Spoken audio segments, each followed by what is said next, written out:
जय जय श्री चैतन्य जय नित्यानंद जय द्वैत चंद्र जय गौर भक्त वृंदा जय जय श्री चैतन्य जय नित्यानंद जय द्वैत चंद्र जय गौर भक्त वृंदा जय जय श्री चैतन्य जय नित्यानंद जय द्वैत चंद्र जय गौर भक्त वृंदा। ॐ अज्ञानतिमिरान्धस्य ज्ञानाञ्जनशलाकया चक्षुरुन्मिलितं येन तस्मै श्रीगुरवे नमः। श्रीचैतन्यमनोभीष्टं स्थापितं येन भूतले स्वयं रूपा कदा मह्यं ददाति स्वपदान्तिकम्। वन्देऽहं श्रीगुरो श्रीयुतपदकमलं श्रीगुरून् वैष्णवांश्च श्रीरूपं साग्रजातं सहगण रघुनाथान्वितं तं सजीवम् साद्वैतं सावधूतं परिजनसहितं कृष्णचैतन्यदेवं श्रीराधा कृष्णपादान् सहगण ललिता श्रीविशाखान्वितांश्च। हे कृष्णा करुणा सिन्धो दीनबन्धो जगत्पते गोपेशा गोपिका कान्ता राधाकान्ता नमोऽस्तुते। तप्तकाञ्चन गौराङ्गी राधे वृन्दावनेश्वरी वृषभानुसुते देवी प्रणमामि हरिप्रिये। वाञ्छाकल्पतरुभ्यश्च कृपा सिन्धुभ्येव च पतितानां पावनेभ्यो वैष्णवेभ्यो नमो नमः। नमो विष्णुपादाय कृष्णप्रेष्ठाय भूतले श्रीमते भक्तिवेदान्तस्वामिनिति नामिने नमस्ते सरस्वती देवे गौरवाणी प्रचारिणे निर्विशेषशून्यवादी पाश्चात्यदेशतारिणे। जय श्री कृष्ण चैतन्य प्रभु नित्यानंद श्री अद्वैत गदाधर श्रीवासादि गौर भक्त वृंदा। जय श्री कृष्ण चैतन्य प्रभु नित्यानंद श्री अद्वैत गदाधर श्रीवासादि गौर भक्त वृंदा। हरे कृष्ण कृष्ण कृष्ण हरे हरे हरे राम राम राम हरे हरे हरे कृष्णा कृष्ण कृष्ण हरे हरे हरे राम राम राम हरे हरे हरे कृष्णा कृष्ण कृष्ण हरे हरे हरे राम राम राम हरे हरे। मूकं करोति वाचालं पंगुं लंघयते गिरिं यत्कृपातमहं वन्दे श्रीगुरु दीनतारिणं परमानन्दमाधवं श्रीचैतन्यमीश्वरं। हृदि यस्य प्रेरणाय प्रवर्तितोऽहं वराकरूपोऽपि तस्य हरे पदकमलं वन्दे चैतन्यदेवस्य। आजानलम्बितभुजौ कनकावदातौ सङ्कीर्तनैकपितरौ कमलायताक्षौ विश्वम्भरो द्विजवरो युगधर्मपालो वन्दे जगत्प्रियकरो करुणावतारो। आनन्दलीलामय विग्रहाय हेमाबदिव्याच्छविसुन्दराय तस्मै महाप्रेमरसप्रदाय श्रीचैतन्यचन्द्राय नमो नमस्ते। श्रीचैतन्यचन्द्राय नमो नमस्ते। श्रीचैतन्यचन्द्राय नमो नमस्ते। श्रीचैतन्यचन्द्राय नमो नमस्ते।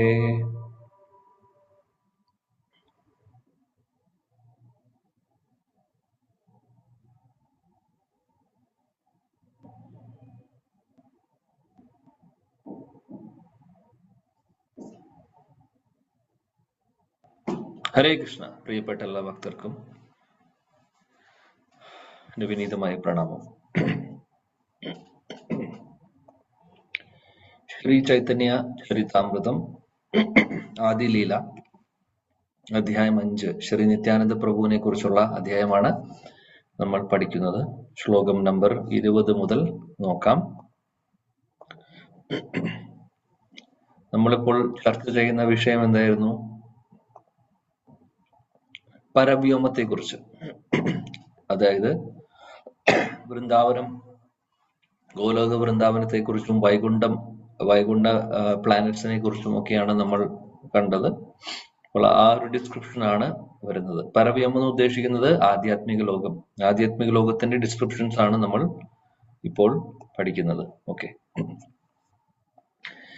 ശ്ലോകം 20, അധ്യായം 5, ആദിലീല. ചിന്താമണി ഭൂമി കൽപ വൃക്ഷമായവന ചർമാചാക്ഷേ ദേഖേ താരേ പ്രപഞ്ചേ രസമാ. ഹരേ കൃഷ്ണ പ്രഭു. Yes. ചിന്താമണി ഭൂമി കൽപ വൃക്ഷമായവന ചർമ്മചക്ഷേ ദേഖേ താരേ പ്രപഞ്ചേ രസമാ. വിവർത്തനം ഭാവാർത്ഥം. His Divine Grace അഭയ ചരണാരവിന്ദ ഭക്തി വേദാന്ത സ്വാമി ശ്രീല പ്രഭുപാദ് കി ജയ്.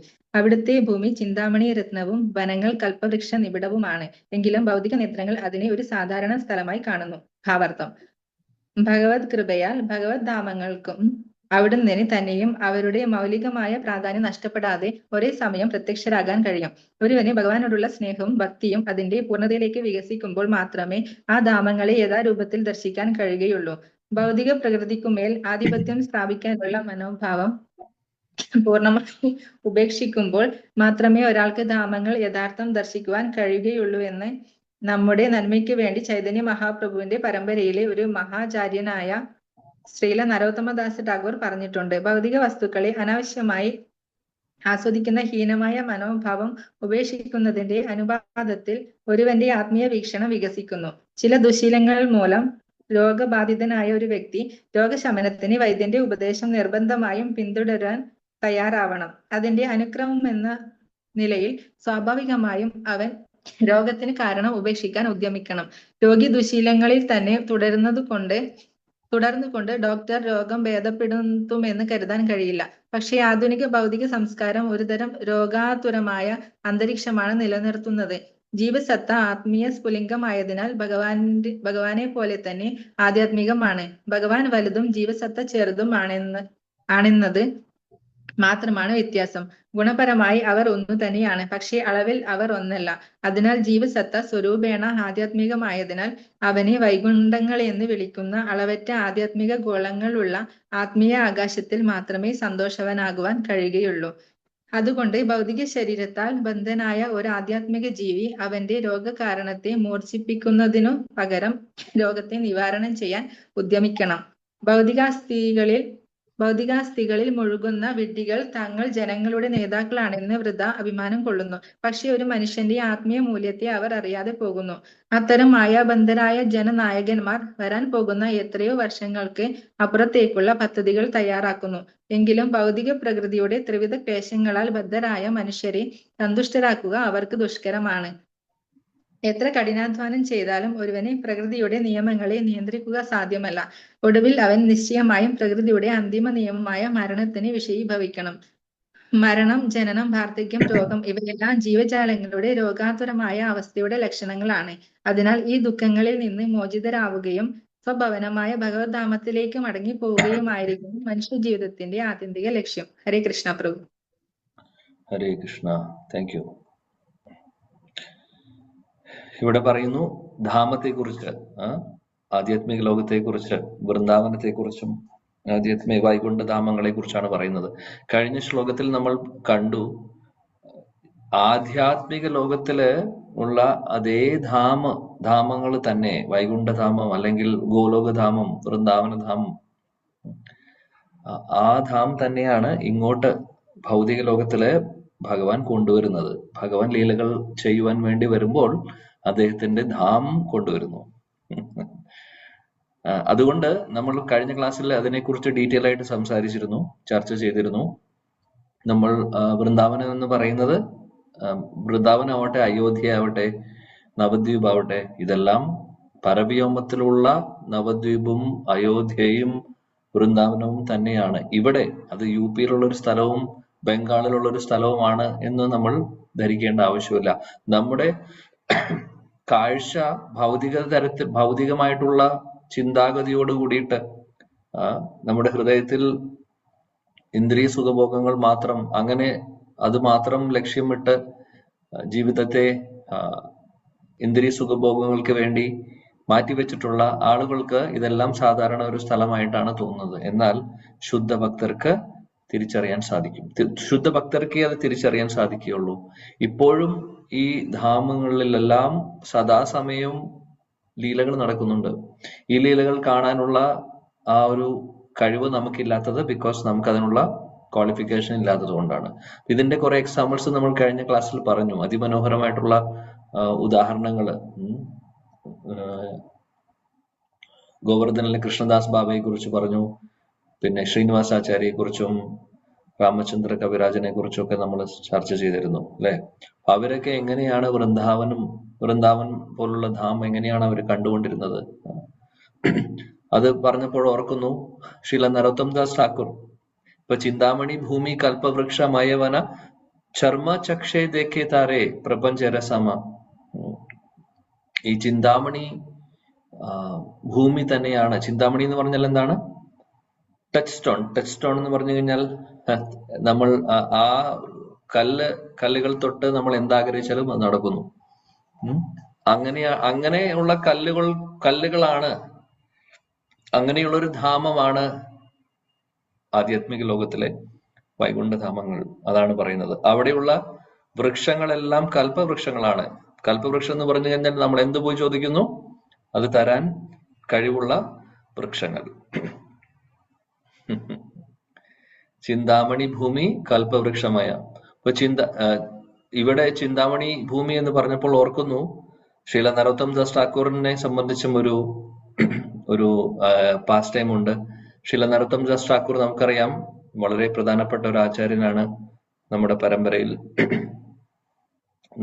ശ്രീനിവാസാചാര്യയെ കുറിച്ച് കഴിഞ്ഞ ക്ലാസ്സിൽ പറഞ്ഞു. ശ്രീനിവാസാചാര്യ, നരോത്തം ദാസ് ഠാക്കൂർ, ശ്യാമാനന്ദ പ്രഭു, ഇവര് 3 പേരാണ് ശ്രീ ചൈതന്യ മഹാപ്രഭുവിന്റെ ആ ഒരു പരമ്പരയിൽ നമ്മുടെ ഷഡ്ഗോസ്വാമിമാർക്ക് ശേഷം വരുന്ന അടുത്ത പ്രധാനപ്പെട്ട 3 ആചാര്യന്മാര്. ശ്രീല നരോത്തം ദാസ് ഠാക്കൂർ ഈ പറയുന്ന 3 പേരുടെയും ശിക്ഷാഗുരുവായിരുന്നു ശിലജീവ ഗോസ്വാമി. ഇതൊക്കെ നമ്മൾ കഴിഞ്ഞ ക്ലാസ്സിൽ പറഞ്ഞിരുന്നു.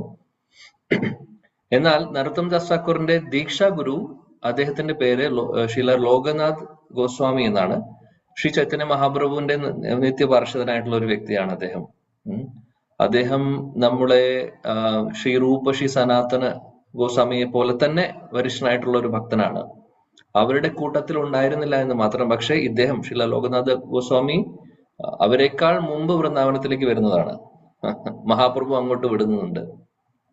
ചൈതന്യ മഹാപ്രഭു അദ്ദേഹം നവദ്വീപിലുള്ള സമയത്ത് അദ്ദേഹം പല സ്ഥലങ്ങളിലും സംസ്കൃതം പഠിപ്പിക്കാനൊക്കെ പോകുന്നുണ്ടായിരുന്നു. ആ സമയത്ത് കണ്ടുമുട്ടിയിട്ടുണ്ട് ശ്രീല ലോകനാഥ് ഗോസ്വാമിയെ. മഹാപ്രഭു സങ്കീർത്തന ആന്തോളനം ആരംഭിച്ച സമയത്ത് അദ്ദേഹം സന്യാസമെടുത്ത് ജഗന്നാഥ്പുരിയിലേക്ക് പോകുന്നേക്കാൾ മുമ്പുള്ള സമയം, അല്ലെങ്കിൽ ആ ഒരു തുടക്ക സമയത്ത് ശ്രീല രൂപ ഗോസ്വാമിയും സനാതൻ ഗോസ്വാമിയും കാണുന്നേക്കാൾ മുമ്പ് ശ്രീല ലോകനാഥ് ഗോസ്വാമിയുമായിട്ടുള്ള കൂടിക്കാഴ്ചയുണ്ട്. ആ ലോകനാഥ് ഗോസ്വാമിയെ എന്നിട്ട് അദ്ദേഹം വൃന്ദാവനത്തിലേക്ക് വിടുന്നു. ലോകനാഥ് ഗോസ്വാമിയും ഒരുപാട് കാര്യങ്ങൾ ചെയ്തിട്ടുണ്ട്. നമ്മുടെ പരമ്പരയെ മുന്നോട്ട് കൊണ്ടുപോകാൻ വേണ്ടി ഒരുപാട് ലീലാസ്ഥലികൾ പുനരുദ്ധാരണം ചെയ്യുന്നതും ഒക്കെ ആയിട്ടുള്ള ഒരുപാട് കാര്യങ്ങൾ ചെയ്തിട്ടുണ്ട്. ആ ശ്രീല ലോകനാഥ് ഗോസ്വാമിക്ക് ഒരേ ഒരു ശിഷ്യനേ ഉള്ളൂ. ആ ശിഷ്യനാണ് ശ്രീല നരോത്തം ദാസ് ഠാക്കൂർ. ശ്രീല ലോകനാഥ് ദാസ് ഗോസ്വാമി ആർക്കും ദീക്ഷ കൊടുക്കാൻ ആഗ്രഹിച്ചിട്ടുണ്ടായിരുന്നില്ല. അദ്ദേഹം ദീക്ഷ കൊടുക്കില്ല എന്ന് തീരുമാനിച്ചിരിക്കുകയായിരുന്നു. നരോത്തം ദാസ് ഠാക്കൂർ ആണെങ്കിൽ ശ്രീല ലോകനാഥ് ഗോസ്വാമി അല്ലാതെ എനിക്ക് വേറെ ഒരു ഗുരുവില്ല എന്ന് നിശ്ചയദാർഢ്യത്തോടു കൂടി നടക്കുന്ന ഒരു ഭക്തനായിരുന്നു. അദ്ദേഹം വന്നു ശ്രീല ലോകനാഥ് ഗോസ്വാമിയോട് ഒരുപാട് അപേക്ഷിക്കും, അഭ്യർത്ഥിക്കും ദീക്ഷ തരുവാൻ വേണ്ടി. ശ്രീല ലോകനാഥ് ഗോസ്വാമി പറയുന്നു, ഞാൻ ആർക്കും ദീക്ഷ കൊടുക്കാൻ ആഗ്രഹിക്കുന്നില്ല. അതുകൊണ്ട് നിങ്ങൾ എത്ര വലിയ ഭക്തനാണെങ്കിലും ഞാൻ അത് ചെയ്യില്ല എന്ന് പറഞ്ഞു. എന്നാലും ശ്രീല നരോത്തം ദാസ് ഠാക്കൂർ ഒരു കാരണവശാലും അദ്ദേഹം അങ്ങനെ പറഞ്ഞെങ്കിലും അദ്ദേഹത്തെ വിട്ടു പോകുന്നുണ്ടായിരുന്നില്ല. എപ്പോഴും അതിനുവേണ്ടി ശ്രമിച്ചുകൊണ്ടിരിക്കുകയായിരുന്നു. അദ്ദേഹം അറിയാതെ തന്നെ അദ്ദേഹത്തിന്റെ ഗുരു, അദ്ദേഹം ആഗ്രഹിക്കുന്ന എന്റെ ഗുരു എന്ന് അദ്ദേഹം ഓൾറെഡി അദ്ദേഹത്തിന്റെ ഹൃദയത്തിൽ അദ്ദേഹം സ്ഥാപിച്ചു കഴിഞ്ഞു. ഇനി അദ്ദേഹത്തിന് നരോത്തം ദാസ് ഠാക്കൂർ അത് മാറ്റാൻ സാധിക്കുന്നില്ല. അപ്പോൾ ഗുരു പറഞ്ഞു ഞാൻ ദീക്ഷ തരില്ല എന്ന് പറഞ്ഞു. ആര് പറഞ്ഞു? ലോക്നാഥ് ഗോസ്വാമി പറഞ്ഞു ഞാൻ ദീക്ഷ തരില്ല. എന്നാലും ശില നരോത്തം ദാസ് ഠാക്കൂർ അദ്ദേഹത്തെ വിട്ടുപോയില്ല. ഇദ്ദേഹം എന്ത് ചെയ്തു? അപ്പോൾ ഗുരുവായിട്ട് സ്വീകരിക്കാത്തത്, ശിഷ്യനായിട്ട് സ്വീകരിക്കാത്തത് കൊണ്ട് സേവനങ്ങളും ഡയറക്റ്റ് ആയിട്ട് കിട്ടുന്നില്ല. നരോത്തം ദാസ് ഠാക്കൂർ അപ്പൊ ചിന്തിച്ചു, എന്നാലും എനിക്ക് സേവനം ചെയ്യണം എന്റെ ഗുരുവിന്.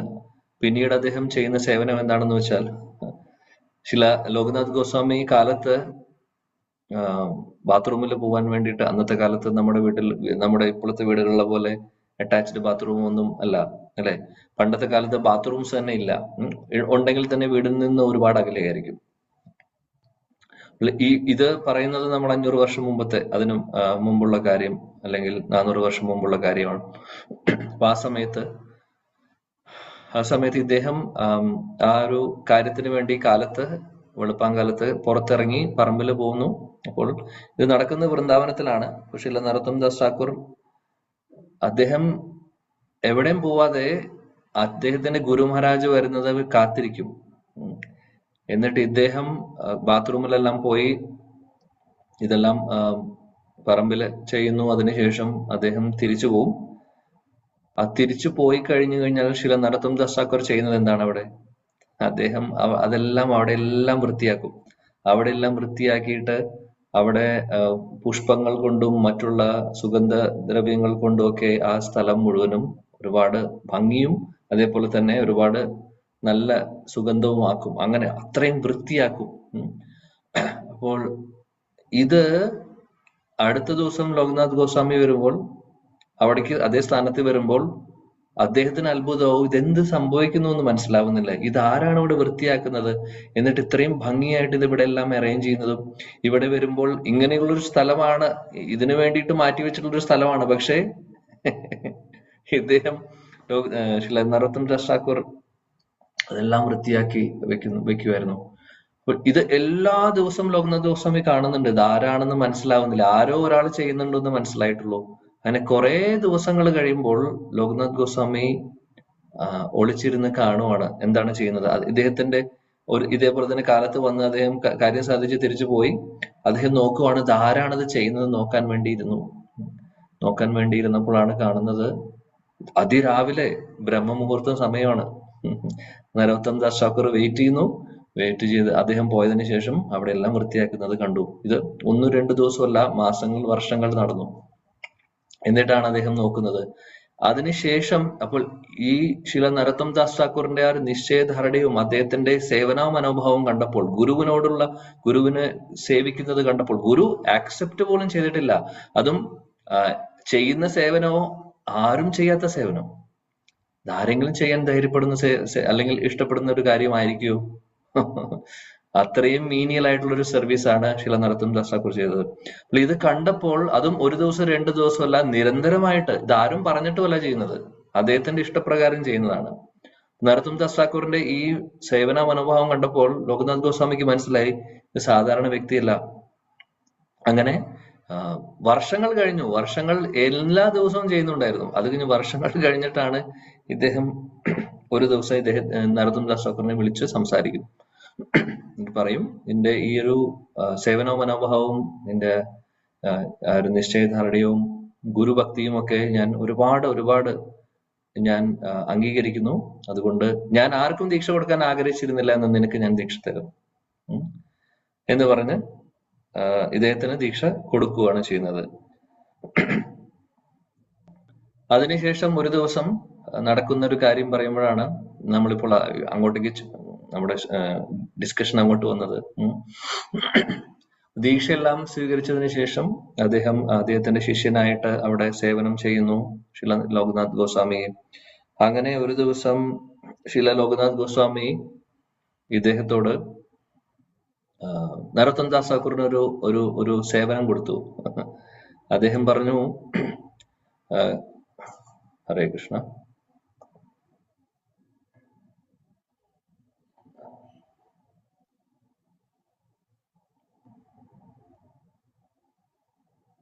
ഹരേ കൃഷ്ണ കൃഷ്ണ കൃഷ്ണ ഹരേ ഹരേ, ഹരേ രാം രാം രാം ഹരേ ഹരേ. കേൾക്കുന്നില്ല? ബ്രേക്കായോ?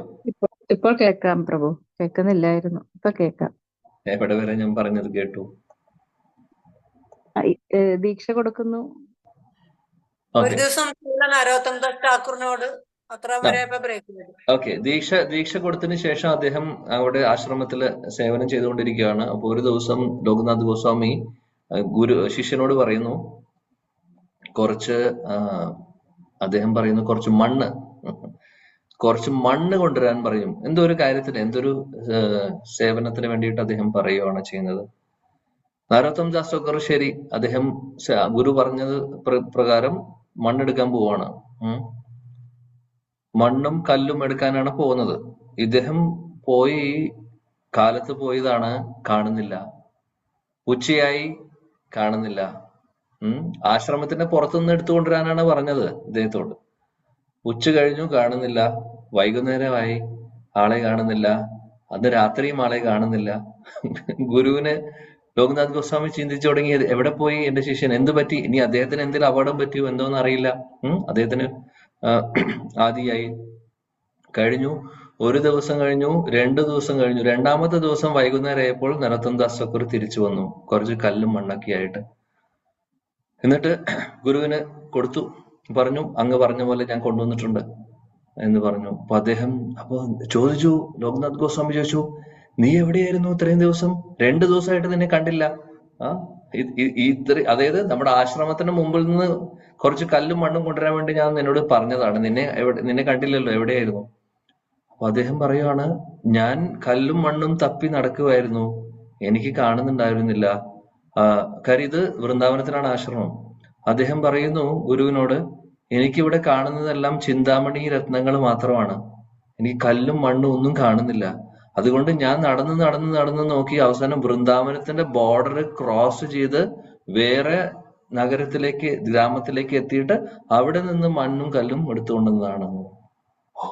ഇതും കൂടെ കേട്ടപ്പോ ലോകനാഥ് ഗോസ്വാമി പറഞ്ഞു, എന്റെ ഭഗവാനെ, എന്നേക്കാൾ ഉന്നത തലത്തിലാണ് എന്റെ ശിഷ്യന്റെ കോൺഷ്യസ്നെസ്. അദ്ദേഹം അത്ഭുതമായി അദ്ദേഹത്തിന്. ഇതാണ് നമ്മുടെ ആചാര്യന്മാര്. സാധാരണ കാര്യമല്ല. ഇവിടെ ചിന്താമണി ഭൂമി എന്ന് പറഞ്ഞപ്പോൾ ഓർത്തതാണ്. നരോത്തം ദാസ് ഠാക്കൂർ പറഞ്ഞത് ഇത് തന്നെയാണ്. ചിന്താമണി മാത്രമേ ഈ ഭൂമിയിൽ, ഈ വൃന്ദാവനത്തിൽ ചിന്താമണി രത്നങ്ങൾ മാത്രമേ എനിക്ക് കാണുന്നുള്ളൂ. മണ്ണുമില്ല, കല്ലുമില്ല, ഒന്നുമില്ല. വേറെ ഗ്രാമത്തിൽ പോയി എടുത്തുകൊണ്ടുവരേണ്ടി വന്ന അവസ്ഥയാണ്. അതാണ് വീക്ഷണം. ശിലപ്രഭുജി ഭാവത്തിൽ പറയുന്നത് തന്നെയാണ്. ഇങ്ങനെ ഈ ധാമൊക്കെ ശരിക്കും റിവീൽ ആവണമെങ്കിൽ ഭഗവാന്റെ അനുഗ്രഹം വേണം. അല്ലെങ്കിൽ ഭൗതികമായിട്ടുള്ള എല്ലാ അഭിലാഷങ്ങളും പോയി കഴിഞ്ഞാൽ മാത്രമേ ഇതെല്ലാം റിവീൽ ആവുള്ളൂ, ഭഗവാൻ റിവീൽ ചെയ്തു തരുള്ളൂ. ശിലപ്രഭുജി എടുത്ത് പറയുന്ന കാര്യം തന്നെയാണ് ഇവിടെ ഭാവാർത്ഥത്തിൽ. വൃക്ഷങ്ങളെ കൽപ്പവൃക്ഷമായിട്ട് കാണുന്നു, കല്ലും മണ്ണൊന്നും നമുക്ക് കാണില്ല, ചിന്താമണി രത്നങ്ങൾ മാത്രമേ കാണുള്ളൂ. ഇതാണ് ഗോലോക വൃന്ദാവനത്തിലുള്ളത്, ഇതാണ് വൈകുണ്ഠ ലോകങ്ങളിലുള്ളത്. അതിമനോഹരമാണ്. നമുക്ക് ചിന്തിക്കാൻ പോലും, നമ്മുടെ ഭാവനയിൽ പോലും കൊണ്ടുവരാൻ പറ്റാത്ത കാര്യങ്ങളാണ് ഇതെല്ലാം. എന്നാൽ അതേ വൈകുണ്ഠ ധാമങ്ങളിലുള്ളത് ഇവിടെയുള്ള ഭൗതിക ലോകത്തിലെ അതേ ധാമങ്ങളിലും കാണാൻ സാധിക്കും. ആർക്ക്? നമ്മൾ പറഞ്ഞ നരോത്തം ദാസ് ഠാക്കൂറിന്റെ ഈ ഒരു കഥ 400 വർഷം മുമ്പ് നടന്നതാണ്. റിയൽ ആയിട്ടുള്ള സ്റ്റോറിയാണ്. നരോത്തം ദാസ് ഠാക്കൂറിന്റെ വൈഷ്ണവ ഗീതങ്ങളാണ് നമ്മൾ ചൊല്ലുന്നത്. മിക്കവാറും എല്ലാ ദിവസവും എല്ലാവരും ചൊല്ലുന്നു. അദ്ദേഹത്തിന്റെ 1-2 വൈഷ്ണവ ഗീതങ്ങളിലും ചൊല്ലുന്നുണ്ടാവും. അദ്ദേഹത്തിന്റെ കാര്യമാണ് പറഞ്ഞത്. അപ്പൊ ഇതാണ് വീക്ഷണം, ഇതാണ് പ്രോപ്പർ ആയിട്ടുള്ള വിഷൻ എന്ന് പറഞ്ഞു കഴിഞ്ഞാൽ. എങ്ങനെ സാധിക്കുന്നു? ഭൗതികമായിട്ടുള്ള എല്ലാ ആഗ്രഹങ്ങളും പോകുമ്പോഴാണ് കംപ്ലീറ്റ്ലി അതെല്ലാം മാറി പ്യൂരിഫൈ ആയതിനു ശേഷം ഭഗവത് ചിന്തകൾ മാത്രം. എല്ലായിടത്തും ഭഗവാനെയും കാണുന്നു, എല്ലായിടത്തും ആ ഭഗവാന്റെ ലീലകളും അവര് കാണുന്നു. ആ ധാമം അവർക്ക് റിവീൽ ചെയ്ത് കൊടുക്കുകയാണ് ഭഗവാൻ ചെയ്തത്. അതുകൊണ്ട് ശിലപ്രഭുപാദ്ജിയുടെ ഭാവത്തിൽ പറയുന്നു, നരോത്തം ദാസ് ഠാക്കൂർ തന്നെ അദ്ദേഹത്തിന്റെ ഒരു വൈഷ്ണവ ഗീതത്തിൽ പറഞ്ഞിട്ടുണ്ട്. എന്താണ് പറയുന്നത്? പറഞ്ഞിട്ടുള്ളത്? ഈ ധാമങ്ങളൊക്കെ റിവീൽ ആവുന്നത്, ശരിക്കും ശരിയായിട്ടുള്ള രീതിയിൽ കാണാൻ സാധിക്കുന്നത് ആ ഭൗതികമായിട്ടുള്ള എല്ലാവിധ ആഗ്രഹങ്ങളും പോകുമ്പോഴാണ് എന്നുള്ളത്. വിഷയാചാരിയ കബേ ശുദ്ധ ഹബേമാൻ കബേ ഹമ ഹെരബോ ശ്രീ വൃന്ദാവൻ. ഇതാണ് ശിരോനലോത്തം ദാസ് ഠാക്കൂർ പറഞ്ഞിട്ടുള്ളത്. വിഷയാചാരിയ കബേ ശുദ്ധ ഹബേമാൻ. അതായത് എന്നാണ് നമ്മുടെ മനസ്സ് ഈ വിഷയങ്ങൾ, അതായത് ഈ ഭൗതികമായിട്ടുള്ള വിഷയങ്ങൾ, മെറ്റീരിയൽ ഡിസയർ, ഭൗതികമായിട്ടുള്ള ആഗ്രഹങ്ങളും ആങ്സൈറ്റികളും ഒക്കെ, അതിൽ നിന്ന് എന്നാണോ നമ്മൾ മുക്തരാവുന്നത്, വിഷയ ഛാടിയ കബേ ശുദ്ധ ഹബേമാൻ, നമ്മുടെ മനസ്സ് എന്നാണോ ശുദ്ധമാവുന്നത്, കബേ ഹമ ഹെരബോ ശ്രീ വൃന്ദാവൻ, അന്ന് നമുക്ക് ശ്രീ വൃന്ദാവനവും വൃന്ദാവനത്തിലെ രാധാകൃഷ്ണ യുഗല കിഷോറിന്റെ ലീലകളും നമുക്ക് മനസ്സിലാക്കുവാൻ സാധിക്കും. എന്ന് മനസ്സ് ശുദ്ധമാവുമ്പോൾ എല്ലാവിധ ഭൗതികമായിട്ടുള്ള ആഗ്രഹങ്ങളും ആകാംക്ഷകളും ആദികളും ഒക്കെ മാറുമ്പോൾ മാത്രം, പൂർണ്ണമായിട്ടും ഭഗവത് ചിന്തകൾ മാത്രമുള്ള ആ ഒരു അവസ്ഥയിൽ മാത്രമാണ് വൃന്ദാവനവും രാധാകൃഷ്ണ യുഗല പ്രേമവും ഒക്കെ നമുക്ക് പ്രോപ്പർലി മനസ്സിലാക്കാൻ സാധിക്കുള്ളൂ. അതാണ് ശിലനരോത്തം ദാസ് ഠാക്കൂർ അദ്ദേഹത്തിന്റെ ഗൗരംഗ ബോലിതേ ഹബേ പൂലക ശരീർ എന്ന് പറയുന്ന ഒരു വൈഷ്ണവ ഗീതമുണ്ട്. അതിൽ പറയുന്നത്, ശിലപ്രഭാജി ഇവിടെ കോട്ട് ചെയ്യുന്നത് അത് തന്നെയാണ്. ശിലപ്രഭാജി പിന്നെ പറയുന്നു, ഒരാളുടെ ആ സ്പിരിച്വൽ വിഷൻ, ഈ സ്പിരിച്വൽ വിഷൻ ഡെവലപ്പ് ചെയ്യാന്ന് പറഞ്ഞു കഴിഞ്ഞാൽ ഭക്തിയുത സേവനങ്ങളിലൂടെ മാത്രമേ സാധിക്കുള്ളൂ. ഇപ്പോൾ നമ്മുടെ അവസ്ഥ എന്താണ്? എല്ലാവർക്കും ജോണ്ടിസ് പിടിച്ചിരിക്കുന്ന അവസ്ഥയാണ്, എല്ലാവർക്കും മഞ്ഞപ്പിത്തം വന്നിരിക്കുന്ന അവസ്ഥയാണ് നമ്മൾ എല്ലാവർക്കും. അതുകൊണ്ട് ഇങ്ങനെയുള്ള കാര്യങ്ങളൊക്കെ നമ്മുടെ കണ്ണിൽ ഇല്ല. കാര്യം നമ്മൾ കാണുന്നതെല്ലാം ഭൗതിക തലത്തിലാണ്. ആ അസുഖം മാറുമ്പോഴാണ് ഭൗതികതയുടെ അസുഖം, ഈ ഭവരോഗം എന്നാണ് മാറുന്നത്, അന്ന് നമുക്ക് സ്പിരിച്വൽ വിഷൻ കിട്ടും. അപ്പോൾ അതിനു വേണ്ടിയിട്ട് നമ്മൾ എന്താണ് ചെയ്യേണ്ടത്? ഭഗവാന്റെ നാമം ജപിക്കുന്നു, ഭക്തി സേവനങ്ങൾ ചെയ്യുന്നു, ആചാര്യന്മാര് പറയുന്നത് പോലെ, ഗുരുജനങ്ങൾ പറയുന്നതനുസരിച്ച്, അവര് പറയുന്നതനുസരിച്ച് നമ്മുടെ ജീവിതം മാറ്റിവെച്ച്, അതിനുവേണ്ടി മാറ്റിവെച്ച് പ്രോപ്പറായിട്ട് ആത്മാർത്ഥപരമായിട്ട് നമ്മൾ ഇതെല്ലാം ചെയ്യുമ്പോൾ ഭവരോഗത്തിൽ നിന്ന് രക്ഷപ്പെടാൻ സാധിക്കും. അങ്ങനെ നമുക്ക് ഇതെല്ലാം മനസ്സിലാക്കാൻ സാധിക്കുന്നു. ശിലപ്രഭുജി അവസാനത്തോടു കൂടി പറയുന്നു, ഈ ഒരു ഭാവാർത്ഥത്തിന്റെ അവസാനത്തോടു കൂടി പറയുന്നു, ജന്മമൃത്യു ജരാവ്യാധി എന്ന് പറയുന്ന കണ്ടീഷനാണ് ഭാവരോഗം. ഇതിൽ നിന്ന് പുറത്തു വരിക, ഇതിൽ നിന്ന് മുക്തി നേടുക എന്ന് പറയുന്നത് തന്നെയാണ്, അല്ലെങ്കിൽ ഇതിൽ നിന്ന്, ഈ ജന്മമൃത്യു ജരാവ്യാധിയിൽ നിന്ന് നമ്മൾ മറികടന്ന് മുന്നോട്ട് പോവുക എന്നുള്ളതാണ് മനുഷ്യജന്മത്തിന്റെ ലക്ഷ്യം. മനുഷ്യജന്മത്തിന്റെ ലക്ഷ്യം മനുഷ്യർക്കേ ഇത് സാധിക്കുകയുള്ളൂ, മൃഗങ്ങൾക്ക് സാധിക്കുന്ന കാര്യമല്ല. മൃഗങ്ങൾക്ക് സത്സംഗത്തിലിരുന്ന് ഇതേപോലെ ചൈതന്യ ചരിതാമൃതം പഠിക്കുവാനോ നാമം ജപിക്കുവാനോ സാധിക്കുന്നില്ല. മനുഷ്യർക്ക് സാധിക്കുന്നുണ്ട്. അപ്പൊ സാധിക്കുന്ന കാര്യം ചെയ്യുക, ചെയ്തു കഴിഞ്ഞാൽ തീർച്ചയായിട്ടും അതിന് റിസൾട്ട് ഉണ്ടാവും. ഇതാണ് മനുഷ്യജന്മത്തിന്റെ ലക്ഷ്യം എന്നുള്ളത് ശിലപ്രഭുജി നമ്മളെ ഓർമ്മിപ്പിക്കുന്നു വീണ്ടും. ഓക്കെ, 21ാമത്തെ ശ്ലോകം. പ്രേമ നേത്രേ ദേഖേ താര സ്വരൂപ പ്രകാശ ഗോപ ഗോപി സംഗേയ കൃഷ്ണേ രേ വിലാസ. ഹരേ കൃഷ്ണ. ഓം നമോ ഭഗവതേ വാസുദേവായ. പ്രേമേ നേത്രേ ദേഖേ താരാ സ്വരൂപ പ്രകാശ ഗോപ ഗോപി സംഗേയാഃ കൃഷ്ണേരവിലാസ. വിവർത്തനം ശ്രീലപ്രഭുപാദിക്ക് ജയ്. പക്ഷേ ഭഗവത് പ്രേമത്തിന്റെ നേത്രങ്ങൾ കൊണ്ട് കൃഷ്ണൻ ഗോപകുമാരന്മാരോടും ഗോപകന്യകമാരോടും ഒത്ത് ലീലകൾ ആടിയ സ്ഥലത്തിന്റെ യഥാർത്ഥ സ്വരൂപം ദർശിക്കാൻ കഴിയും. ഹരേ കൃഷ്ണ. പ്രേമാഞ്ജന ചുരിത ഭക്തി വിലോചനേന. സാധാരണ നമ്മുടെ കണ്ണുകൾ ഉപയോഗിച്ച് കാണാൻ സാധിക്കില്ല ഇതൊന്നും. വൃന്ദാവൻ ധാം പ്രോപ്പറായിട്ട് കാണാൻ സാധിക്കില്ല. എന്നാൽ കൃഷ്ണപ്രേമം നിറഞ്ഞു നിൽക്കുന്ന കണ്ണുകളാണെങ്കിൽ കാണാൻ സാധിക്കും എന്നാണ് പറയുന്നത്. അങ്ങനെയുള്ളവർക്ക് ഭഗവാൻ കൃഷ്ണന്റെ ലീലകൾ കാണാൻ സാധിക്കുന്നു. ഗോപികമാരെ, ഗോപബാലന്മാരെ ഒക്കെ അവരുടെ ലീലകളും ഒക്കെ കാണുവാൻ സാധിക്കുന്നു. കാര്യം ഈ ലീലകളൊക്കെ എപ്പോഴും ഇറ്റേണലി നടന്നുകൊണ്ടിരിക്കുന്നു. അത് കാണുന്നവരും ഉണ്ട്. നമ്മൾ അതിന്റെ ഭാഗമായിട്ടാണ് കഴിഞ്ഞ ക്ലാസ്സിൽ ശില സിദ്ധ കൃഷ്ണദാസ് ബാബയെ കുറിച്ച് പറഞ്ഞത്. അദ്ദേഹം ഹോളി ഫെസ്റ്റിവലിൽ പാർട്ടിസിപ്പേറ്റ് ചെയ്യുന്ന കാര്യം, രാധാകൃഷ്ണന്റെ കൂടെ, കൃഷ്ണന്റെയും രാധയുടെയും ഗോപികമാരുടെയും കൂടെ അല്ലെ, റിയൽ ആയിട്ട് നടക്കുന്നതായിരുന്നു. അദ്ദേഹം പാർട്ടിസിപ്പേറ്റ് ചെയ്തു. അതിനുള്ള തെളിവുകളും ഉണ്ടായിരുന്നു. അദ്ദേഹത്തിന്റെ ശരീരത്തിൽ മുഴുവനും കളറുകളായിരുന്നു. ഓക്കെ, അടുത്ത ശ്ലോകം. ചിന്താമണി പ്രകര സദ്മഷു കൽപവൃക്ഷാ ലക്ഷാവൃതേഷു സുരഭിരഭിപാലയന്തം ലക്ഷ്മീ സഹസ്രശത സംഭ്രമ സേവ്യമാനം ഗോവിന്ദമാദിപുരുഷം തമഹം ഭജാമി. ഹരേ കൃഷ്ണ. ചിന്താമണി പ്രകര സദ്മസു കൽപവൃക്ഷ ലക്ഷാവൃതേഷു സുരഭിരഭിപാലയന്തം ലക്ഷ്മീ സഹസ്രശത സംഭ്രമ സേവ്യമാനം ഗോവിന്ദമാദിപുരുഷം തമഹം ഭജാമി.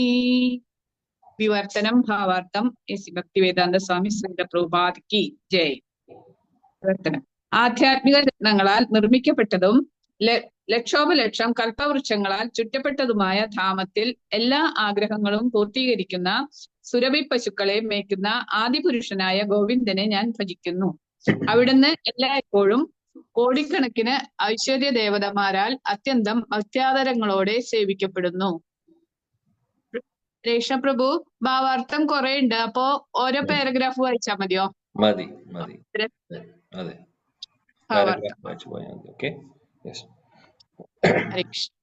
ബ്രഹ്മസംഹിത 5:29 നിന്നുള്ള ഒരു ശ്ലോകമാണിത്.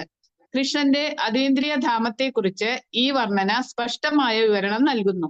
അവിടുത്തെ ജീവിതം നിത്യവും ആനന്ദമയവും ജ്ഞാനപൂർണവും ആകുന്നു എന്നു മാത്രമല്ല, പച്ചക്കറികളും പാലും രത്നങ്ങളും കൂടാതെ സൗന്ദര്യവതികളായ ലക്ഷ്മീഗണങ്ങളാൽ സശ്രദ്ധം പരിപാലിക്കപ്പെടുന്ന സുന്ദര ഭവനങ്ങളും ഉദ്യാനങ്ങളുമെല്ലാം അവിടെ സമൃദ്ധമായുണ്ട്. ആധ്യാത്മിക ആകാശത്തിലെ ഏറ്റവും ഉന്നതമായ ഗ്രഹമാണ് കൃഷ്ണലോകം. അതിനു താഴെ എണ്ണമറ്റ ലോകങ്ങളുണ്ട്. ശ്രീമദ് ഭാഗവതത്തിൽ ഇതിന്റെ ഒരു വിവരണം കാണാൻ കഴിയും. ബ്രഹ്മാവിന്റെ ആത്മജ്ഞാനത്തിന്റെ ആരംഭദശയിൽ അദ്ദേഹത്തിന് നാരായണന്റെ കാരുണ്യത്താൽ വൈകുണ്ഠ ലോകങ്ങളുടെ അതീന്ദ്രിയ ദർശനം നൽകപ്പെട്ടു.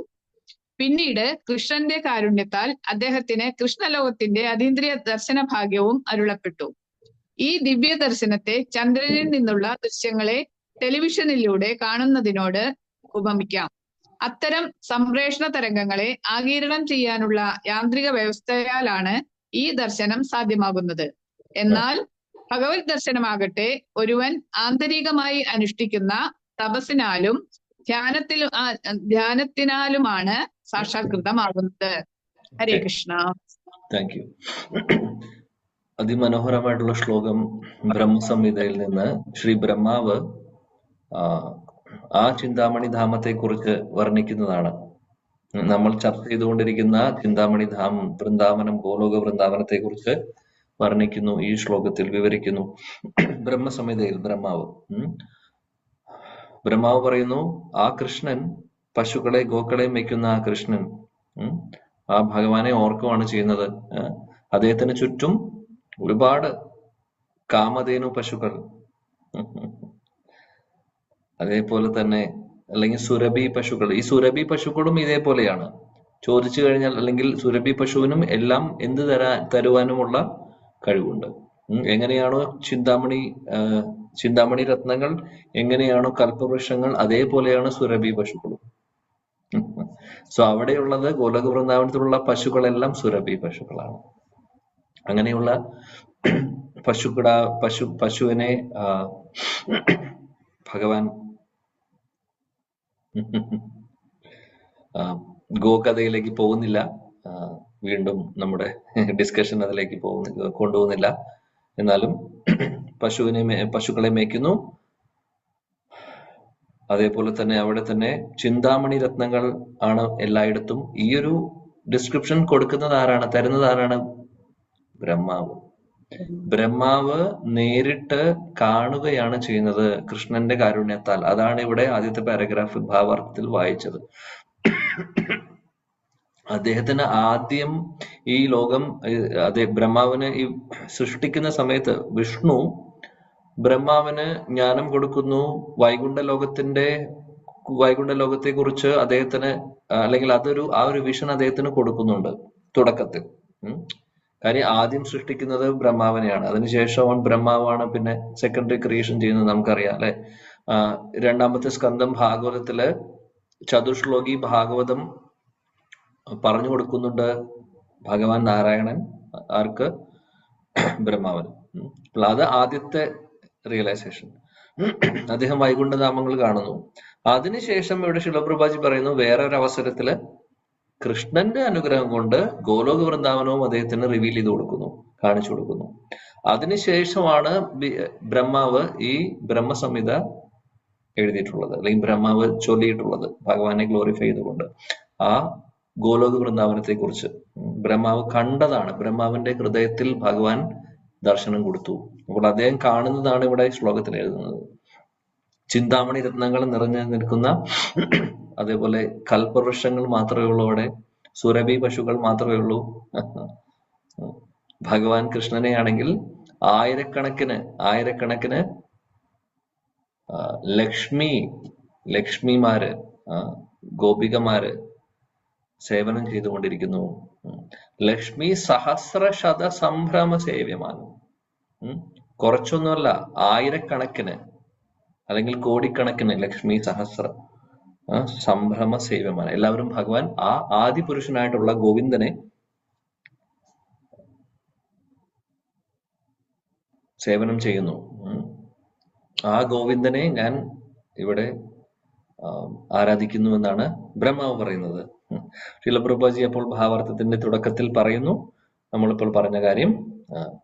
ബ്രഹ്മാവിന് ഭഗവാൻ കൃഷ്ണൻ അദ്ദേഹത്തിന്റെ ഭഗവാൻ കൃഷ്ണന്റെ അനുഗ്രഹത്താൽ അദ്ദേഹത്തിന് റിവീൽ ചെയ്ത് കൊടുക്കുന്നതാണ് ഗോലോക വൃന്ദാവനത്തിലെ കാര്യങ്ങൾ. അതിനുശേഷം അദ്ദേഹം കമ്പോസ് ചെയ്തിട്ടുള്ളതാണ് ഇതെല്ലാം. ഓക്കെ, അടുത്ത പാരഗ്രാഫ് വായിക്കൂ. ഹരേ കൃഷ്ണ. ശിലപ്രഭുപാദ് കി ജയ്. സത്വ രജസ് തമസുകളാൽ പ്രതിനിധാനം ചെയ്യപ്പെടുന്ന ഭൗതിക പ്രകൃതിയുടെ ത്രിഗുണങ്ങൾക്ക് വൈകുണ്ഠ ലോകത്ത് യാതൊരു സ്വാധീനവുമില്ലെന്ന് ശ്രീമദ് ഭാഗവതം 2-ാം സ്കന്ധം പ്രസ്താവിക്കുന്നു. ഭൗതിക ലോകത്തിൽ ഗുണപരമായി ഏറ്റവും ഉന്നതമായ ആവിഷ്കാരം സത്വഗുണമാണ്. അത് സത്യം, സമചിത്തത, വിശുദ്ധി, ഇന്ദ്രിയ ദമനം, ലാളിത്യം, സാരവത്തായ ജ്ഞാനം, ഈശ്വരവിശ്വാസം, ശാസ്ത്രീയ പരിജ്ഞാനം തുടങ്ങിയവളാൽ സവിശേഷമാണ്. എന്നിരുന്നാലും ഭൗതിക ലോകത്തിൽ ഈ സദ്ഗുണങ്ങളെല്ലാം രജോ ഗുണവും അപൂർണതയും കലർന്നതാകുന്നു. പക്ഷേ വൈകുണ്ഠത്തിലെ ഗുണങ്ങൾ ഈശ്വരന്റെ അന്തരംഗ ശക്തിയുടെ ആവിഷ്കാരങ്ങളാണ്. അതിനാൽ അവ ഭൗതികമായ രോഗബാധയുടെ ഒരടയാളമില്ലാത്തതും തികച്ചും ആധ്യാത്മികവും അതീന്ദ്രിയവുമാണ്. ഇവിടെയുള്ള ഒരു ഗ്രഹത്തെയും എന്തിന് സത്യലോകത്തെ പോലും ഭൗതിക ലോകത്തിന്റെ 5 സഹജ ഗുണങ്ങളായ അജ്ഞത, ദുരിതം, ഗർവം, കോപം, അസൂയ എന്നിവ ലവലേശമില്ലാത്ത രോഗങ്ങളോട് താരതമ്യം ചെയ്യാനാവില്ല. ഹരേ കൃഷ്ണ. പ്രണാമം പ്രഭു. ഹരേ കൃഷ്ണ. 2-ാമത്തെ സ്കന്ധത്തിൽ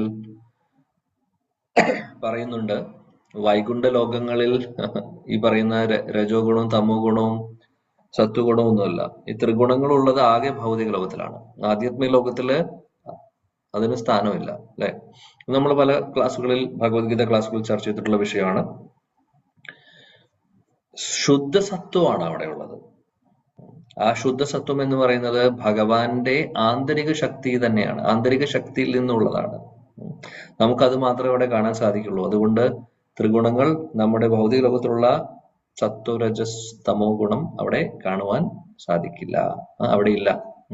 അതുകൊണ്ട് തന്നെ അജ്ഞാനം അല്ലെങ്കിൽ അജ്ഞത, മറ്റുള്ള പ്രശ്നങ്ങള്, മിഥ്യാഹങ്കാരം, അതേപോലെ ഗർവ്, അസൂയ എന്ന് പറയുന്ന അനർത്ഥങ്ങളും അവിടെ ഇല്ല.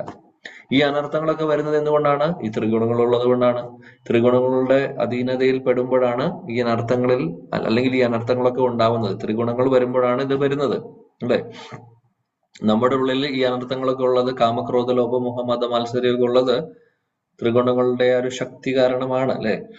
ത്രിഗുണങ്ങൾ ഇല്ലാതെ വരുമ്പോൾ എന്ത് സംഭവിക്കുന്നു? ഇതൊന്നും ഉണ്ടാവില്ല, അനർത്ഥങ്ങളൊന്നും ഉണ്ടാവില്ല. അപ്പോൾ ആ ഒരു ധാമമാണ്, അല്ലെങ്കിൽ അങ്ങനെയാണ് വൈകുണ്ഠം. അതുകൊണ്ടാണ് വൈകുണ്ഠം എന്ന് പറയുന്ന പേരിൽ തന്നെ കുണ്ഠമില്ലാത്ത സ്ഥലം, അല്ലെങ്കിൽ ദുരിതവും ദുഃഖവും ഇല്ലാത്ത സ്ഥലം.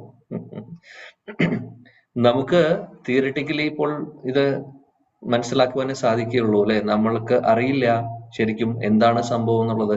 നമ്മൾ ഇവിടെ ഇരുന്ന് പഴകിയത് കൊണ്ട് ഇവിടുത്തെ കാര്യങ്ങൾ മാത്രമാണ് നമുക്ക് റിലേറ്റ് ചെയ്യാൻ പറ്റുന്നുള്ളൂ. എന്നാൽ അങ്ങനെയുള്ള ഒരു ലോകം ഉണ്ടെന്ന് മനസ്സിലാക്കണം. സദാസമയം ആനന്ദത്തിൽ നമ്മൾ ഭഗവാൻ കൃഷ്ണനെ സേവിച്ചുകൊണ്ട്, രാധാകൃഷ്ണനെ സേവിച്ചുകൊണ്ട് ഇരിക്കുന്ന ഒരവസ്ഥ. ആരോടും ഈർഷയില്ല, ആരോടും അസൂയയില്ല,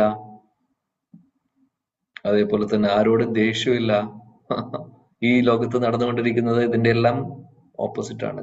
ദേഷ്യം, ഈർഷ, അസൂയ, ഈഗോ ക്ലാഷ്, ഓഹോ എല്ലായിടത്തും ഉണ്ട് ഈ പ്രശ്നം. ഓഫീസുകളിലും മാത്രമല്ല, അല്ലെങ്കിൽ മറ്റുള്ള ഈവൻ വീടുകളിലും ഈഗോ ക്ലാഷ് ഉണ്ട്, ഭക്തരുടെ ഇടയിലും ഉണ്ട് ഇതെല്ലാം. അപ്പൊ അതൊക്കെ ഇതെല്ലാം ഈ ത്രിഗുണങ്ങളുടെ അധീനതയിൽ ഉള്ളത് കൊണ്ടാണ്. എന്നാൽ ആ ഒരു സ്റ്റേജിൽ നിന്ന് നമ്മൾ പുറത്തു വരുമ്പോഴാണ് ആധ്യാത്മിക ലോകത്തിൽ ഇതൊന്നുമില്ല. സോ ആ ലോകമാണ് നമ്മുടെ ലക്ഷ്യം. ആ ലോകത്തിലേക്ക് പോകാനാണ് നമ്മൾ ആഗ്രഹിക്കേണ്ടതും അതിനു വേണ്ടിയിട്ടുള്ള ശ്രമമാണ് നമ്മൾ നടത്തുന്നതും. അതാണ് നമ്മുടെ ലക്ഷ്യം. തീർച്ചയായിട്ടും അവിടെയാണ് നമ്മൾ ഇരിക്കേണ്ട ആൾക്കാർ. അവിടെ ഇരിക്കേണ്ട ആൾക്കാരാണ് ഇവിടെ നിർഭാഗ്യവശാൽ ഇരിക്കുന്നത്. ഓക്കെ, അടുത്ത പാരഗ്രാഫ് വായിക്കാം. ഹരേ കൃഷ്ണ പ്രഭു. ഭൗതിക ലോകത്തിൽ എല്ലാം സൃഷ്ടിക്കപ്പെട്ടതാണ്. നമ്മുടെ അനുഭവ പരിധിക്കുള്ളിൽ നിന്ന് നമുക്ക് ചിന്തിക്കാൻ കഴിയുന്നതെന്തും നമ്മുടെ സ്വന്തം ശരീരവും മനസ്സും പോലും സൃഷ്ടിക്കപ്പെട്ടതാണ്. ഈ സൃഷ്ടി പ്രക്രിയ ബ്രഹ്മാവിന്റെ ജനനത്തോടു കൂടിയാണ് ആരംഭിച്ചത്. സൃഷ്ടി തത്വം രജോ ഗുണം മൂലം ഭൗതിക ലോകത്തിലുടനീളം പ്രചാരത്തിലുണ്ട്. പക്ഷേ വൈകുണ്ഠ ലോകങ്ങളിൽ രജോ ഗുണത്തിന്റെ അഭാവം ശ്രദ്ധേയമാണ്. അതിനാൽ അവിടെ ഒന്നും സൃഷ്ടിക്കപ്പെട്ടതല്ല, എല്ലാം ശാശ്വതമായി നിലനിൽക്കുന്നതാണ്. അവിടെ തമോ ഗുണമില്ലാത്തതിനാൽ സംഹാരത്തിന്റെയോ നശീകരണത്തിന്റെയോ പ്രശ്നവുമില്ല. ഭൗതിക ലോകത്തിൽ ഒരുവൻ മേൽപ്പറഞ്ഞ ഗുണങ്ങൾ വികസിപ്പിക്കുന്നതിലൂടെ എല്ലാറ്റിനെയും ശാശ്വതമാക്കാൻ ശ്രമിച്ചേക്കാം. പക്ഷേ ഭൗതിക ലോകത്തിലെ സത്വഗുണം രജോ ഗുണത്തോടും തമോ ഗുണത്തോടും സമ്മിശ്രപ്പെട്ടിരിക്കുന്നതിനാൽ ആധുനിക ശാസ്ത്ര ജനങ്ങളുടെ ഏറ്റവും നല്ല പദ്ധതികൾക്ക് പോലും ഒന്നിനെയും ശാശ്വതമായി നിലനിർത്താൻ കഴിയില്ല. അതിനാൽ ഭൗതിക ലോകത്തിൽ നമുക്ക് അനശ്വരതയുടെയും ആനന്ദത്തിന്റെയും ജ്ഞാനപൂർണതയുടെയും അനുഭവം ഉണ്ടാകുന്നില്ല. പക്ഷേ ആധ്യാത്മിക ലോകത്തിൽ ത്രിഗുണങ്ങളുടെ അഭാവം മൂലം എല്ലാം അനശ്വരവും പരമാനന്ദകരവും ജ്ഞാനപൂർണവുമാണ്.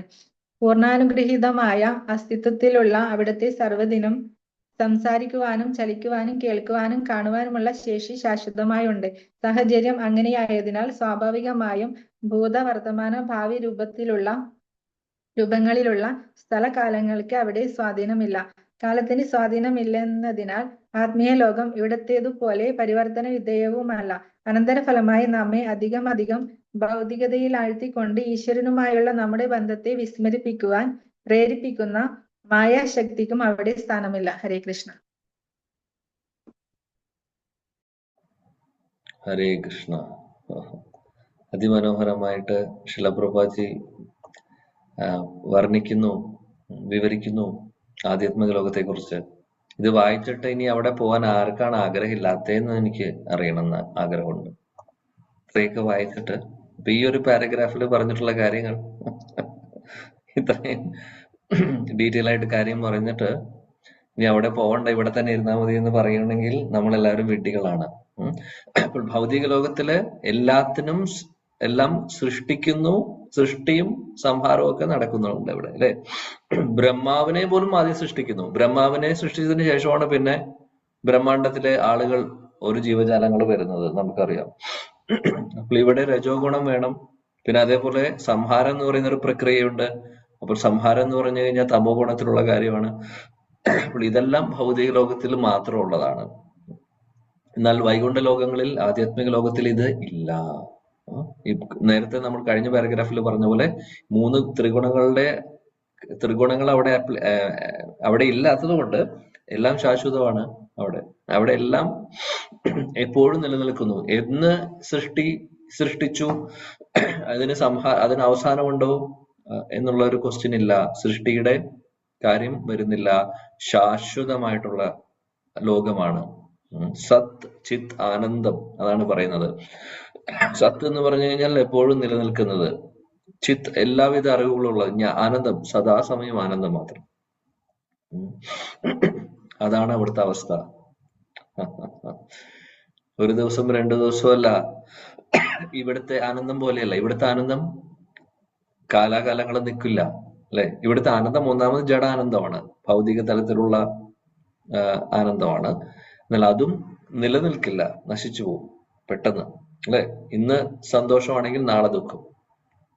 മാറി മാറി തിരിഞ്ഞ് കാലാവസ്ഥ മാറുന്ന പോലെ മാറിക്കൊണ്ടിരിക്കുന്നു. അപ്പോൾ ശരിക്കും എന്താണ് ആനന്ദം എന്ന് നമുക്ക് ആർക്കും അറിയില്ല. അത് അറിയാൻ സാധിക്കുന്നത് അവിടെ പോകുമ്പോഴാണ് ശരിക്കും. അപ്പോൾ ആ ലോകത്തിലേക്ക് പോവുകയാണ്, നമ്മളെ അട്രാക്ട് ചെയ്യിപ്പിക്കുകയാണ് ചെയ്യുന്നത് ഭഗവാനും ഭഗവാന്റെ ഭക്തരും. ഇപ്പൊ ശീല പ്രഭുജി ഡിസ്ക്രൈബ് ചെയ്യുന്നത് ആ ലോകത്തിന്റെ പ്രത്യേകത, വൈകുണ്ഠ ലോകങ്ങളുടെ പ്രത്യേകതയാണ്. ഇവിടെ എന്തൊക്കെ ചെയ്തിട്ടും കാര്യമില്ല. എത്രയും വലിയ ബുദ്ധിയുള്ള തലയാണെങ്കിലും എത്രയും സയന്റിഫിക് അഡ്വാൻസ്മെന്റും ഒക്കെ ഉണ്ടായിട്ടും ഒരു കാര്യവുമില്ല. എല്ലാം നശിച്ചു പോകുന്നു, എല്ലാം നശിക്കുന്നു. ഇന്ന് സൃഷ്ടി, നാളെ അതിന്റെ നാശം സംഭവിക്കുന്നു. അതേപോലെ ആ ലോകത്ത്, ആധ്യാത്മിക ലോകത്ത് പാസ്റ്റ് പ്രസന്റ് ഫ്യൂച്ചർ എന്ന് പറയുന്ന കാര്യമില്ല.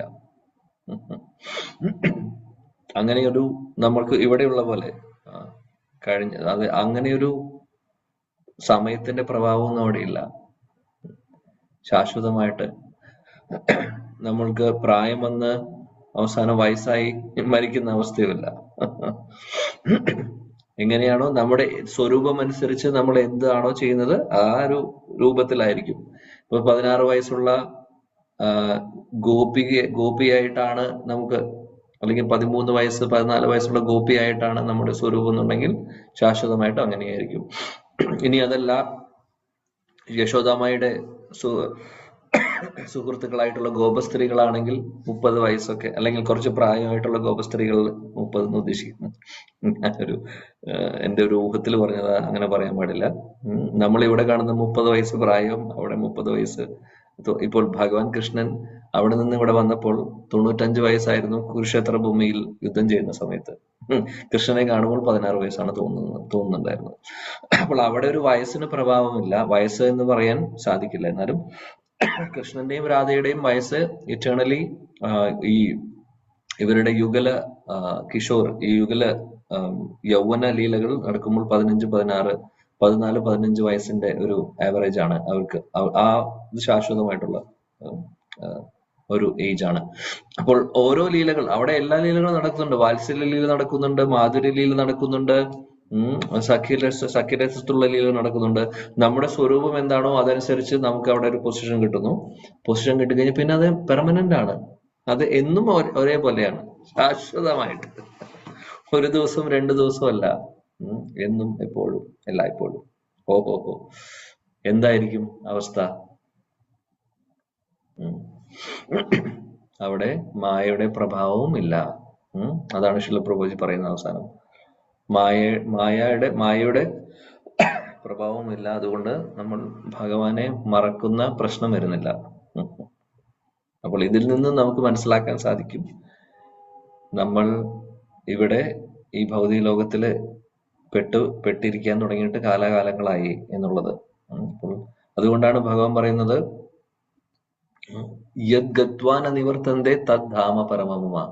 അവിടെ ഒരിക്കൽ നിങ്ങൾ വരുവാണെങ്കിൽ പിന്നെ നിങ്ങൾ തിരിച്ചു വരില്ല. കാര്യം, തിരിച്ചു വരണമെങ്കിൽ മായയുടെ പ്രഭാവം വേണം. നമ്മൾ ഭഗവാനെ മറക്കണം. അപ്പോൾ അതെന്തായാലും സംഭവിക്കില്ല എന്നുള്ള ഉറപ്പ് ഭഗവാൻ പറയുന്നുണ്ട്. യെസ്, അടുത്ത ശ്ലോകം, അല്ല അടുത്ത പാരഗ്രാഫ്. ഹരേ കൃഷ്ണ. ഭഗവാന്റെ അതീന്ദ്രിയ ശരീരത്തിൽ നിന്നുത്ഭവിക്കുന്ന ആത്മീയ കിരണങ്ങളുടെ കണികകൾ എന്ന നിലയിൽ നാം എല്ലാവരും ശാശ്വതമായി അവിടുന്നിനോട് ബന്ധപ്പെട്ടവരും ഗുണത്തിൽ അവിടുന്നിന് തുല്യരുമാണ്.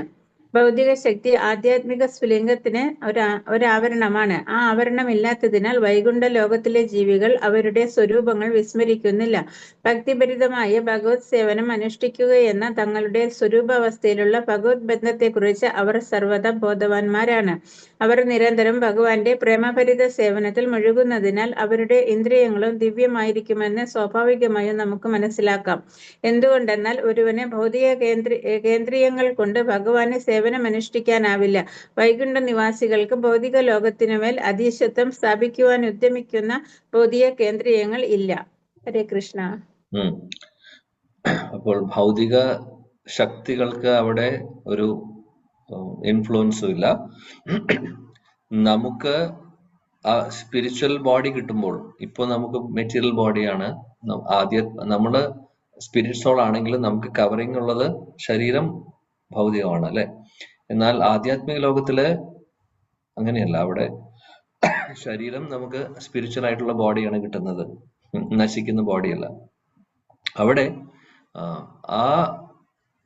ആ ഒരു അവസ്ഥയിൽ ഇരിക്കുമ്പോൾ നമ്മൾ എപ്പോഴും സദാസമയം ഭഗവാനെ സേവിച്ചുകൊണ്ടിരിക്കുക, പ്രേമപൂരിതമായിട്ടുള്ള ഭക്തിയുത സേവനങ്ങൾ ചെയ്തുകൊണ്ടിരിക്കുകയായിരിക്കും നമ്മൾ ചെയ്യുന്നത്. അപ്പോൾ അവിടെ ഭൗതികമായിട്ടുള്ള ഈ ഇന്ദ്രിയങ്ങൾക്കുള്ള റോളൊന്നും അവിടെ ഇല്ല. അതെല്ലാം സ്പിരിച്വൽ ആണ്. നമ്മുടെ സെൻസസ് എല്ലാം സ്പിരിച്വൽ ആണ്, അതീന്ദ്രിയ തരത്തിലുള്ളതാണ്. ഇപ്പോഴുള്ള സെൻസസ് എല്ലാം ഭൗതികമാണ് അല്ലെ. നമുക്കറിയാം, മനസ്സും ബുദ്ധിയും നിത്യാഹങ്കാരവും മറ്റുള്ള ഇന്ദ്രിയങ്ങളെല്ലാം, കണ്ണ്, മൂക്ക്, ഇതെല്ലാം ഭൗതികമാണ്, ഇതെല്ലാം നശിക്കുന്നതാണ്. എന്നാൽ അവിടെയുള്ളതെല്ലാം സ്പിരിച്വൽ ആണ്. സെൻസസ് ഉണ്ടാവും, പക്ഷെ ആ സെൻസസ് എല്ലാം സ്പിരിച്വൽ സെൻസസ് ആണ്. അതുകൊണ്ട് ഒരിക്കലും നാശവുമില്ല. അതുമാത്രമല്ല, ആ ഇന്ദ്രിയങ്ങൾ ഉപയോഗിച്ച് നമ്മൾ ഭഗവാന്റെ സേവനം അവിടെ ചെയ്തുകൊണ്ടിരിക്കുകയാണ്. പിന്നെ ആ ഇന്ദ്രിയങ്ങൾ ഒരിക്കലും കണ്ടാമിനേറ്റ് ആവില്ല എന്നുള്ളതും നമ്മൾ മനസ്സിലാക്കണം. ത്രിഗുണങ്ങളില്ല, അപ്പൊ അതുകൊണ്ട് കണ്ടാമിനേഷനും സംഭവിക്കില്ല. ഓക്കെ, അടുത്ത പാരഗ്രാഫ്.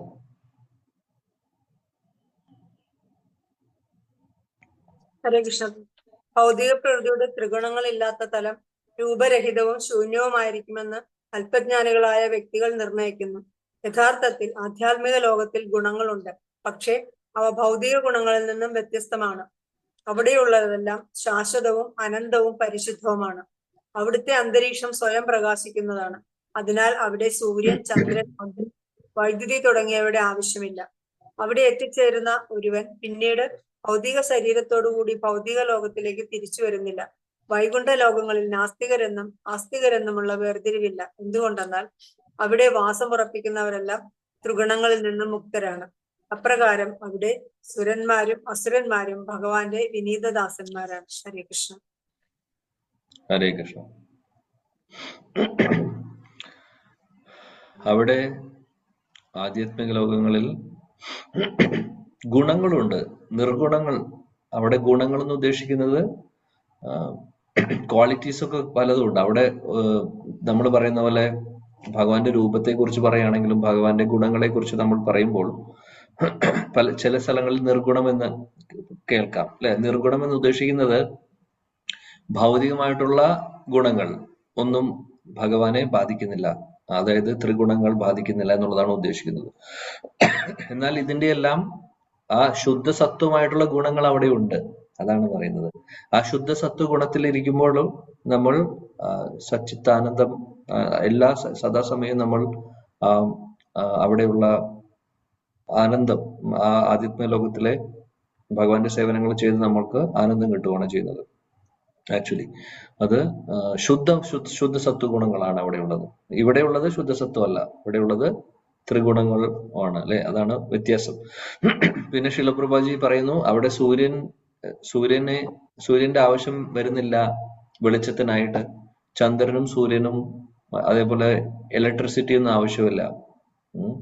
ഏതാണ് ശ്ലോകം? ഭഗവത്ഗീതയിലെ ശ്ലോകമാണ്. സൂര്യോന ശശാങ്കോന പാവഹ യദ്ഗത്വാന നിവർത്തന്തെ തദ്ധാമം പരമോ. തുടക്കം മറന്നുപോയിട്ടോ. സൂര്യോ ന ശശാങ്കോന പാവഹ യദ്ഗത്വാന നിവർത്തന്തെ തദ്ധാമ പരമം മമ. Okay, very good. ന തത് ഭാഷ്യത്തെ സൂര്യോ ന ശശാങ്കോ ന പാവക യത് ഗത്വാന നിവർത്തന്തെ തദ്ധാമ പരമമമ. ഭഗവാൻ പറയുന്നുണ്ട്. അപ്പോൾ ഭഗവാന്റെ ശരീരത്തിൽ നിന്ന് വരുന്ന ആ ജ്യോതി, ആ ബ്രഹ്മജ്യോതി, ആ ജ്യോതി കൊണ്ട് തന്നെ അവിടെ വെളിച്ചമുണ്ട്. വേറെ ഒരു സൂര്യൻ, എക്സ്റ്റേണലി ഒരു സൂര്യന്റെ ആവശ്യം വരുന്നില്ല. എന്നാൽ അവിടെ സൂര്യനും ചന്ദ്രനും ഉണ്ടോ എന്ന് ചോദിച്ചു കഴിഞ്ഞാൽ, പകലും രാത്രിയും ഉണ്ടോ എന്ന് ചോദിച്ചു കഴിഞ്ഞാൽ, ലീലയുടെ ഭാഗമായിട്ട് ഈ സൂര്യൻ പോലെ സൂര്യനും ചന്ദ്രനും ഒക്കെ ഉണ്ട്. പക്ഷെ ഇവിടുത്തെ സൂര്യൻ ചന്ദ്രനല്ല അവിടെ ഉള്ളത്. അത് മനസ്സിലാക്കണം. ആ ലീലകൾക്ക് സപ്പോർട്ട് ചെയ്യാൻ വേണ്ടിയിട്ട്, ഇപ്പൊ രാത്രി നടക്കുന്ന ലീലയാണെങ്കിൽ സൂര്യൻ ഉണ്ടായി കഴിഞ്ഞാൽ അവിടെ രാത്രി എങ്ങനെ ലീല നടക്കും? അപ്പൊ അതുകൊണ്ട് അവിടെ ആ സമയത്ത് ചന്ദ്രനുണ്ട്, കാലത്ത് സൂര്യനുണ്ട്. എന്നാൽ ഇവിടെ ഭൗതിക ലോകത്തിലുള്ള സൂര്യദേവനും ചന്ദ്രദേവനും അല്ല അവിടെ ഇരിക്കുന്നത്. അവിടെയെല്ലാം ഭഗവാന്റെ തന്നെ ഭക്തര്, അല്ലെങ്കിൽ ഇതേപോലെ ക്വാളിഫൈഡ് ആയിട്ടുള്ള ശുദ്ധ ഭക്തര് ഓരോ പൊസിഷൻസ് എടുത്ത് അങ്ങനെ അവരും സേവനങ്ങൾ ചെയ്യുന്നു. അവിടെയുള്ള ഓരോ മരങ്ങളാണെങ്കിലും പക്ഷികളാണെങ്കിലും മൃഗങ്ങളാണെങ്കിലും ഇവരെല്ലാവരും ഭഗവാനെ സേവിച്ചുകൊണ്ടിരിക്കുകയാണ്. അവരെല്ലാവരും സംസാരിക്കുന്നു.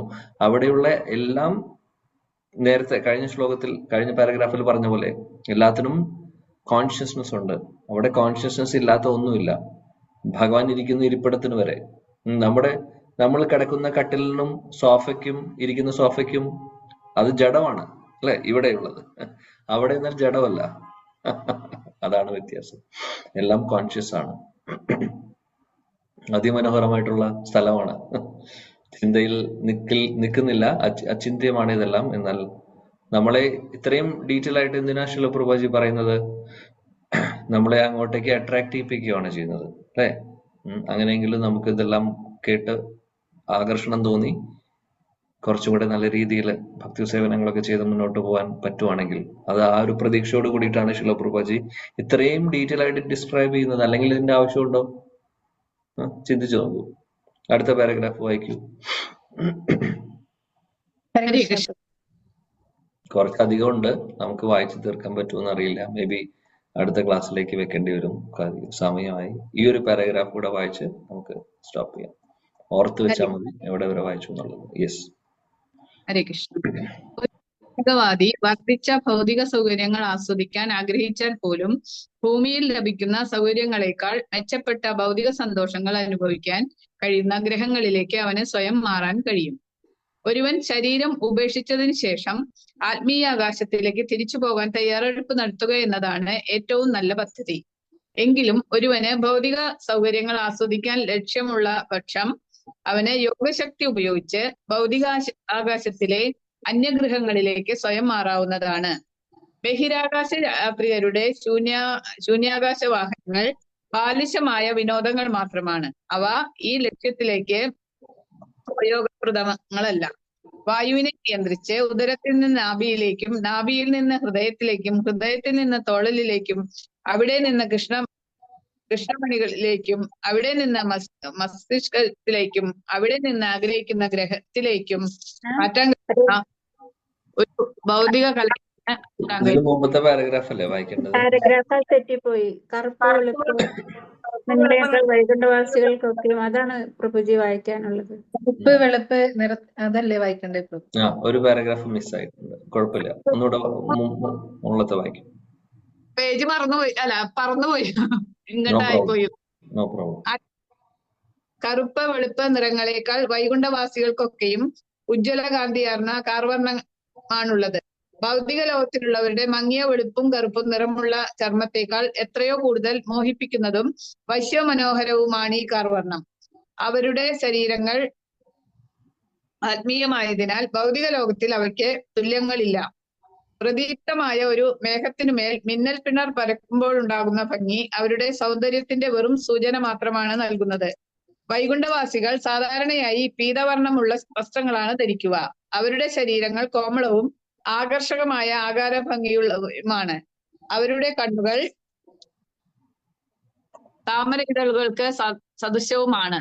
വിഷ്ണു ഭഗവാനെ പോലെ വൈകുണ്ഠവാസികൾക്ക് ശംഖ്, ചക്രം, ഗദ, പത്മം ഇവകളാൽ അലങ്കൃതമായ 4 കരങ്ങളുണ്ട്. അവരുടെ മാറിടങ്ങൾ മനോഹരമായി വികസിച്ചതും വജ്രസമാനമായ ലോഹത്താൽ നിർമ്മിതമായതും രത്നങ്ങൾ പതിപ്പിച്ചതും ഭൗതിക ലോകത്തിൽ കാണപ്പെടാത്ത കണ്ഠാഭരണങ്ങളാൽ അലങ്കരിക്കപ്പെട്ടതുമാണ്. വൈകുണ്ഠവാസികൾ സദാ ശക്തരും തേജസ്വികളുമാണ്. അവരിൽ ചിലർക്ക് ചെമ്പഴത്തിന്റെയും വൈഡൂര്യത്തിന്റെയും താമരപ്പൂക്കളുടെയും വർണ്ണമാണുള്ളത്. എല്ലാവർക്കും വിലയേറിയ രത്നങ്ങളുടെ കർണാഭരണങ്ങളുമുണ്ട്. അവർ ശിരസിൽ ഹാരങ്ങൾക്ക് സദൃശമായ പുഷ്പകിരീടങ്ങൾ ധരിക്കുന്നു. ഹരേ കൃഷ്ണ. ഹരേ കൃഷ്ണ. അതിമനോഹരമായിട്ടുള്ള ഡിസ്ക്രിപ്ഷൻ വൈകുണ്ഠവാസികളുടെ. അവിടെയുള്ള ഓരോ വൈകുണ്ഠവാസികളുടെയും രൂപമാണ് പറയുന്നത്. നമ്മളിവിടെ ശിലപ്രഭാജി പറയുന്നത് ഇവിടെ കാണുന്ന കറുപ്പും വെളുപ്പും അല്ല അവിടെയുള്ളത്. അവിടെയുള്ള ശരീരത്തിന്റെ സൗന്ദര്യം, ആ ഒരു ഭംഗി കാന്തി എന്ന് പറഞ്ഞു കഴിഞ്ഞാൽ നമുക്ക് ചിന്തിക്കാൻ സാധിക്കില്ല. അതുകൊണ്ട് ഈവൻ നമ്മൾ എപ്പോഴും പറയില്ലേ, ഭഗവാന്റെ ശ്യാമസുന്ദര നിറമാണെന്ന് പറയുമ്പോൾ ആക്ച്വലി ബ്ലൂയിഷ് ബ്ലാക്ക് എന്ന് ഇംഗ്ലീഷിൽ പറയും, ശ്യാമസുന്ദരൻ എന്ന് നമ്മൾ പറയും. എന്നാൽ അത് ബ്ലൂയിഷ് ബ്ലാക്കും പ്രോപ്പർ ആയിട്ടുള്ള നമ്മൾ ഇവിടെ കാണുന്ന ബ്ലൂയിഷ് ബ്ലാക്ക് അല്ല.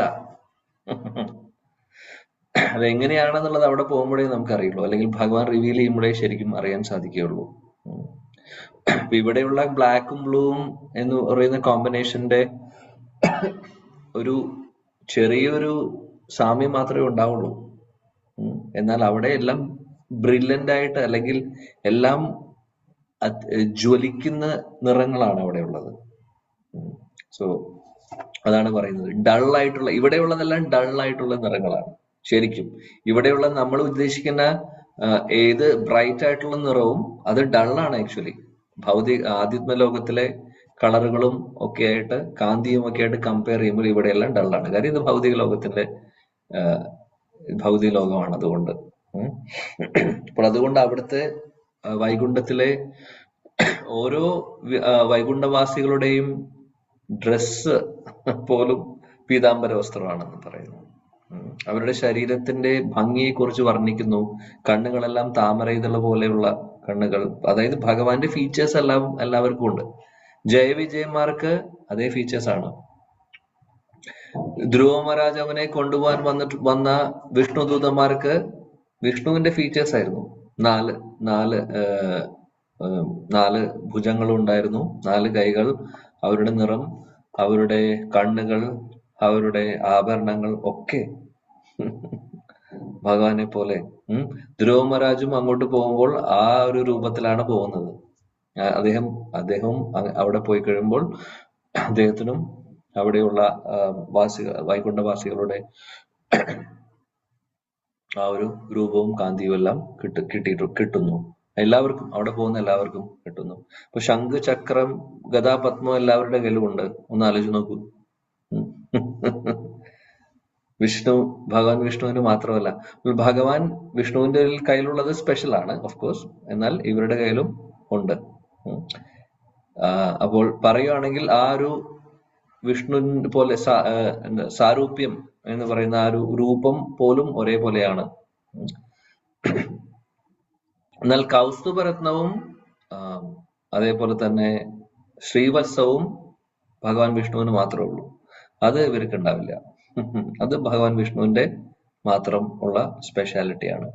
എന്നാൽ മറ്റുള്ള ആഭരണങ്ങളും ഹാരങ്ങളും ഒക്കെ അവർക്കുണ്ടാവും.